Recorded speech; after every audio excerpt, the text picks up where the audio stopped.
Шоны спорт гэдэг нь оюуны спортын төрлүүдээс хамгийн хүнд төрөл гэж би ойлгодог.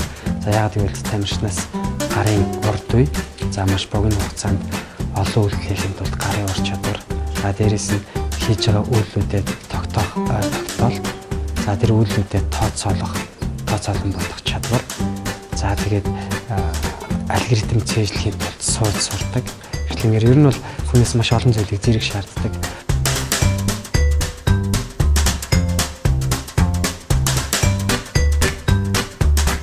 Яг энэ спортоор хичээснээр за ялангуяа бага насны хүүхдүүд маань хичээлэх юм бол бага насны хүүхдийн хамгийн том асуудал юу гэдэг вэ гэхээр суух чадвар маш сул байдаг.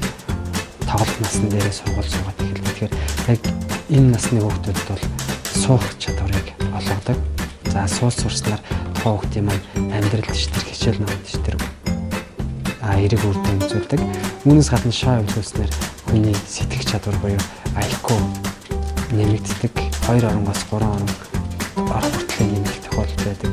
Үүнээс гадна шаа өвлөснөр логик сэтгэлгээ, за бага насны хүүхдийн хувьд бол орон зай мэдрэмж маш их сайжирдаг.